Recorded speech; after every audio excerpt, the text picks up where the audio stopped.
भारत पर अरबों का आक्रमण। भारत और अरब के बीच 7वीं सदी में ही संपर्क आरंभ हो गए थे, लेकिन राजनीतिक संबंध 712 ईस्वी में सिंध पर आक्रमण के दौरान स्थापित हुआ। भारत में अरबों का आगमन का राजनीतिक दृष्टि से उतना महत्व नहीं है जितना अन्य पक्षों का है। अरब आक्रमणकारी भारत में उस प्रकार का साम्राज्य नहीं बना पाए कि जैसा उन्होंने एशिया, अफ्रीका और यूरोप के विभिन्न भागों में बनाया था। यहाँ तक कि सिंध में भी उनकी शक्ति अधिक दिनों तक नहीं बनी रही, किंतु दीर्घकालिक परिणामों की दृष्टि से प्रतीत होता है कि अरबों ने भारतीय जनजीवन को अत्यधिक प्रभावित किया और स्वयं भी प्रभावित हुए। यद्यपि इससे पूर्व में भी भारत पर शक, यवन, कुषाण, हूण आदि आक्रमण हुआ था, किंतु भारतीय संस्कृति ने इन्हें आत्मसात कर लिया। उन्होंने भारतीय धर्म तथा सामाजिक आचार विचारों को ग्रहण किया और अपनी विशिष्टता खो बैठे। उनका एक दूसरे के ऊपर प्रभाव भी पड़ा, तथापि हिंदू तथा मुसलमान दोनों ही भारतीय समाज में अपनी विशिष्ट संस्कृतियों के साथ विद्यमान रहे। अरबों ने चिकित्सा, दर्शन शास्त्र, नक्षत्र विज्ञान, गणित और शासन प्रबंध की शिक्षा भारतीयों से भी ब्रह्मपुत्र गुप्त की पुस्तकों का अल-फजारी ने अरबी में अनुवाद किया। अल-बरूनी कहता है कि पंचतत्व का अनुवाद भी अरबी में ही हो चुका था। सूफी धार्मिक संप्रदाय का उद्भव स्थल सिंध ही था, जहाँ अरब लोग रहते थे। सूफी मत पर बौद्ध धर्म का प्रभाव देखा जा सकता था। दशमलव प्रणाली अरबों ने 9वीं सदी में भारत से ही ग्रहण की थी। यद्यपि तत्कालिक राजनीतिक दृष्टि से देखा जाए तो कहा जा सकता है कि अरबों ने एक ऐसी चुनौती पेश की जिनका सामना करने के लिए ऐसी शक्ति उदित हुई जो भारत में आगामी 300 वर्षों तक बनी रही। गुर्जर, प्रतिहार, राष्ट्रकूट, चालुक्यों की प्रतिष्ठा की स्थापना उनके द्वारा अरबों का विरोध करने के कारण हुई। अरबों का दीर्घकालिक महत्व यह था कि उन्होंने भारत में धर्म की स्थापना न करके धार्मिक सहिष्णुता का प्रदर्शन किया, हालांकि जजिया कर लिया जाता था। अरबों का भारत आगमन का आर्थिक महत्व व्यापार के क्षेत्र में देखा जा सकता है। अरब व्यापारियों ने समुद्री एकाधिकार के साथ भारतीय व्यापारियों ने तालमेल बनाया और पश्चिम जगत एवं अफ्रीकी प्रदेशों में अपनी व्यापारिक गतिविधियों को गतिशील बनाए रखा। तुर्कों के आक्रमण के पूर्व अरबों ने भारत पर आक्रमण किए, किंतु भारत में मुस्लिम शासन की स्थापना का श्रेय तुर्कों को दिया जाता है। मुस्लिम आक्रमण के समय भारत में एक बार पुनः विकेंद्रीकरण तथा विभाजन की परिस्थितियां सक्रिय हो उठी।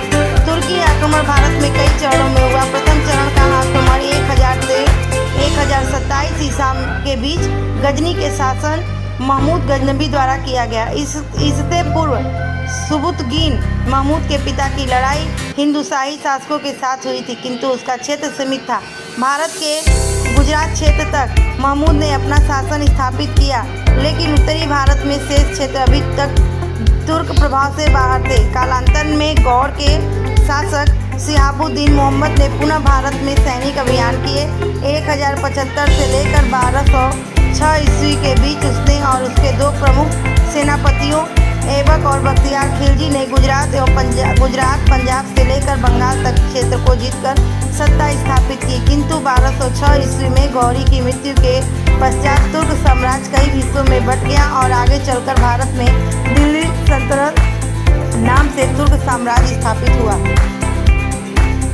मुल्तान तथा सिंध दोनों क्षेत्र 8वीं सदी के आरंभ में ही अरबों द्वारा विजित कर लिए गए थे। सिंध में अरबों की सत्ता के अवशेष अब भी बने हुए थे। हिंदूशाही राजवंश उत्तर पश्चिम भारत का विशाल हिंदू राजवंश था, जिसकी सीमा कश्मीर से मुल्तान तथा चिनाब नदी से लेकर हिंदूकुश तक फैली थी। महमूद ने इसकी राजधानी वहिंद पर आक्रमण कर दिया। यहाँ का शासक जयपाल था, जिसने पराजित होने पर आत्महत्या कर ली। उत्तरी भारत में स्थित कश्मीर का क्षेत्र महमूद गजनबी के आक्रमण के समय से राजनीतिक अवस्था से ग्रसित था। यहाँ की वास्तविक शासिका क्षेत्रगुप्त की पत्नी दिद्दा थी।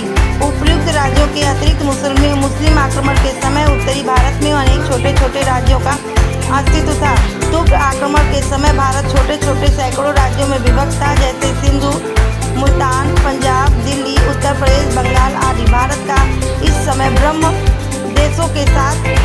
बाह्य देशों के साथ कोई विशेष संबंध नहीं था। भारत राज्यों का आर्थिक आधार आधार कमजोर था, जिसके फलस्वरूप सैन्य आधार भी कमजोर हो गया। राजनीतिक विभाजन की यह समस्या केवल राजपूत राज्यों तक ही सीमित नहीं थी, बल्कि इसका परिणाम देश के समान जनजीवन पर भी पड़ा था। उत्तर भारत में राजनीतिक एकता का पूर्णतः अभाव था। इस समय छोटे छोटे राज्य सारे देश में बने हुए थे, परंतु कोई भी एक राज्य या शासक इतना शक्तिशाली नहीं था कि जो उन्हें जीतकर एक छत्र राज्य स्थापित कर सके। आंतरिक कलह ने इन्हें कमजोर बना दिया। इतना शक्तिशाली नहीं था कि जो इन्हें जीतकर एक राज्य स्थापित कर सके। आंतरिक कलह ने इन्हें कमजोर बना दिया था और विदेशी आक्रमण का प्रभावशाली ढंग से विरोध करना इनके लिए संभव नहीं था। इस स्थिति के लिए राजपूत शासक जिम्मेदार थे, क्योंकि ये हमेशा आपस में संघर्षरत रहते थे। आंतरिक अशांति की इस परिस्थिति ने अंततः राजपूत शासकों का अस्तित्व समाप्त कर दिया। मध्यकालीन भारत की प्रमुख घटना मुस्लिमों का आक्रमण थी, जिसमें सर्वप्रथम अरबी आक्रमण हुआ और बाद में तुर्की का